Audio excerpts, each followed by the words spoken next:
Now joining me in studio is our senior political reporter, Duncan Khaemba, to have a conversation regarding that. Good morning and thank you for joining us. Now, we recently had Kalonzo Musyoka come out and say that he is still going for president. Now we have Wetangula also coming out to give a different feel to the presidential candidature, and that is him saying, even if I don't get it, could they be maybe giving us an indication of what NASA has decided? Yes, there's been talk that there's a probability, actually an 80%, an 85% that the NASA lineup might remain unchanged. It could remain as things were in 2013, save for the entry of Musalia Mudavadi. But now the entry of Musalia Mudavadi in a way will complicate any chance for Wetangula, because now as a whole the two will be yoked together, then approach it as a Western Kenya affair or a Western Kenya team. And therefore that leaves now basically back to where we were, the three principles or the three regions, that's Nyanza, Lower Eastern, and then Western. So that could be the indication why you could see Wetangula saying, even if he doesn't land on the ticket, he's fine. Whether it's Musalia, whether it's Kalonzo, whether it's Raila, but he finishes by saying, if it's him, the better. Okay, so, I mean, judging from the way the statement came out and from his body language, it could look like maybe there's already an agreement, even if not official, maybe amongst the principals, this is the best direction to go. So maybe this could be becoming formal once they announce it? What I know, in 2 weeks' time or so, we are most probably expecting that the NASA team will unveil its lineup. I think plans are underway, and I hear they are trying to pull a jubilee sort of, because they want to do a joint. They are working on modalities on whether they do.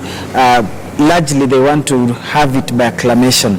And of course, the entry of Musalia Mudavadi complicated matters in the sense that Raila is in a catch-22 situation.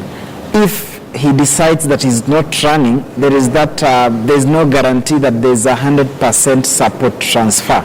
If he says he's not running, remember that he's built a very strong support base, not only in his Nyanza backyard, but Kisii region, Coast region, and even Western. Raila still remains.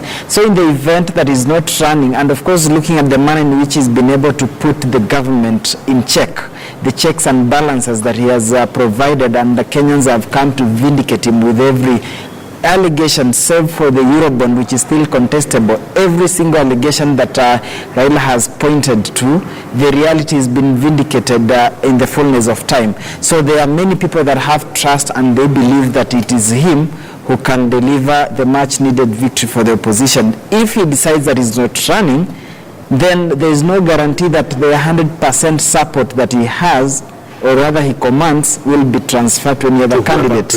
And again, the second delicate situation is, if he's not running, who is it? If it's Musalia, the other two gentlemen will feel like we've stuck together for 4 years, we've been through thick and thin. Musalia joined us the other day. On what grounds or on what basis would we just hand him that? So again, that complicates matters, and maybe what could make him say, let me be a compromise candidate. Because when you look at Raila, he tries to run politics of Nelson Mandela, and therefore, in the event that he's given that mantle... When you say politics of Nelson Mandela, what do you mean exactly? He wants just to be like a bridge for change. And when you look at the way he's doing his and his age, most probably if he's given the ticket and he emerges the winner after the August polls, Raila, I think, is a leader who will go for one term. Just like Mandela, that has been his dream. Remember that age is not on his side, so chances of him running a Kenyatta or a Kibaki presidency to stretch beyond 70 are very minimal. So even if he could win, most probably he'd be a one-term president. So that again makes it comfortable, because when you look at the other principles, they are much younger. They still have full life ahead of them. They can go for 2 terms, they can wait. Yes, so those are some of the issues that complicate matters.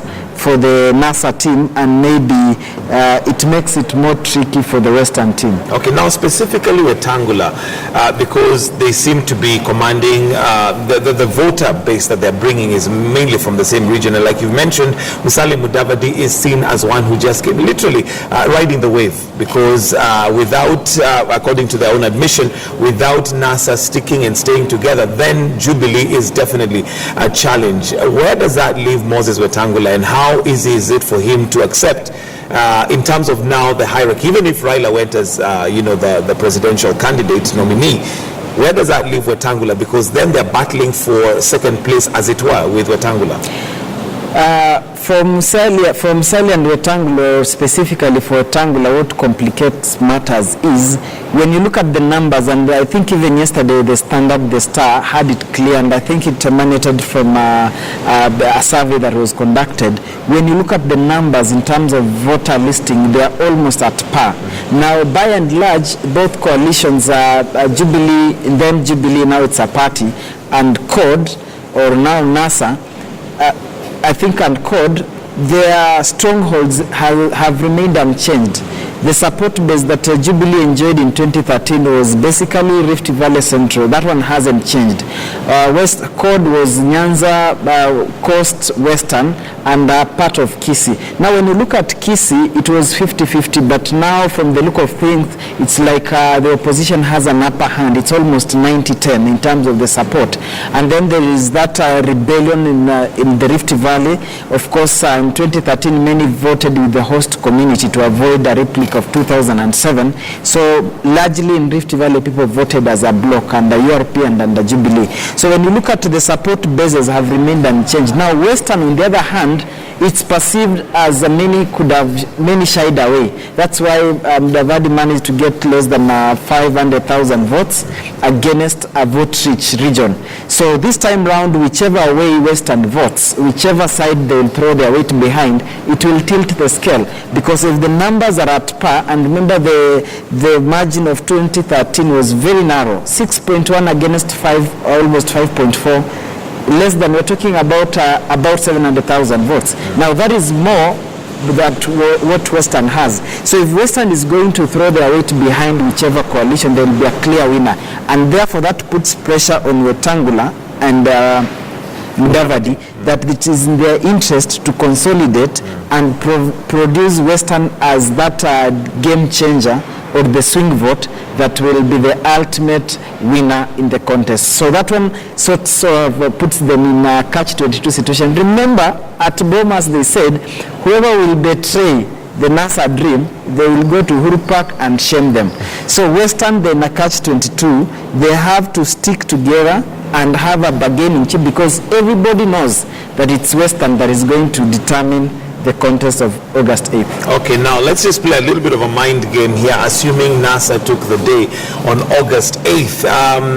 What happens to those who are not going to be president and deputy president? Because the stakes are high. I mean, all of them, at the end of the day, you've had them say that when you're going into a contest like that, you're going in to win, really. So at the end of the day, here we are, maybe they have won. What happens? Then we know there's going to be a president and deputy president. But what happens to the rest?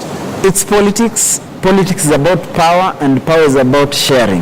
How did Jubilee emerge victorious? They signed their power sharing. You will run for president under TNA, URP will be deputy. You will be the speaker of the Senate, you will be the speaker of the National Assembly. You will be the majority leader here, you will be the majority leader here. It is about power sharing. In as much as NASA would want to dismiss that, clearly they have to share power, and therefore means for NASA, they equally have to have a pre-election agreement on power sharing. What I envisage, I'm not an analyst, I'm a political reporter, but what I envisage, the experience of the fact that you really most probably what I envisage, they are going to do a lot of seeding ground. For instance, they are now 4. I think whoever gets presidency, most probably they might be given, let's say, 20% stake in government, because you have the trappings of power. You are the main man, you'll take 20%. The running mate probably could be given 30. Now these other members that will neither be the presidency, will not be part of the presidency, perhaps they'll be given a 50% stake of government, so that perhaps it's 20, 30, 50. So, for instance, if the ticket remains unchanged, as many are foreseeing, that still Raila will run and Kalonzo, because Kalonzo, Makueni Senator Mtula Kilonzo Jr. is on record having said the bare minimum Kalonzo can go is number 2 slot. Right. So assuming that ticket remains unchanged, then maybe Raila takes 20% stake, Kalonzo 30.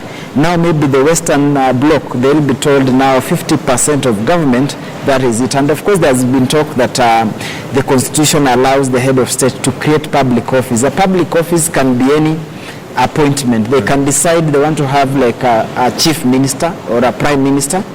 They can decide to have, because it's a public office, just like the way they create public office for presidential advisors. Right. It's not specifically anchored, but that is the public office that the president has powers to create. To do that. So I think that is that probably could be how they will try to appease the team that will not be part of the big two, because the ticket can only have 2. Absolutely. Now, finally, before we let you go, you've definitely traversed this country and you have managed to interact with many voters in different regions. Your take possibly on the voter registration exercise, it ends on Tuesday, and the IEBC is on record of saying that they're not going to extend it. We've also seen that stakes are high according to the politicians, given the amount of energy they have thrown behind this voter registration exercise. Is there really voter apathy, or is this something that is a feeling that possibly on the ground is completely different? What is the feeling on the ground about people when it comes to the election in August? I think voter apathy could be real. When you look at the IBC projection, of course, they looked at the numbers. About 6 million. 6 million people with IDs, people who've not registered as voters, but they are in possession of IDs. And they'd said that is the number they wanted. If by last week we were talking about 2.1, then clearly it tells you that there are people who feel they don't want to be part of that electioneering process. Now look at the manner in which they've even done the mass voter registration mobilization.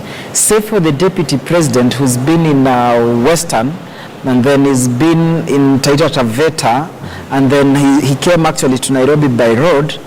I don't think like we've seen the president to Nyanza, and remember even in 2013 the president never campaigned in Luo Nyanza, and then we've not seen code principle apart from the day the Raila Odinga went to Meru, and there was that famous James Bond too. Right. We've not seen the NASA team in Central. They are concentrating in their backyard, and as I said, they've already looked at the numbers, and perhaps it explains why as of yesterday there was that talk that the numbers are almost at par. So they know so long as you have this, then we are good to go. So I think the voter apathy is real. That's why they want to stick closer to their people. That's why you've seen now the president, he was in Central region for the longest period. He went to Coast, came back. Then as we speak, he's again began another one in Rift Valley. He was in Nyandarua yesterday.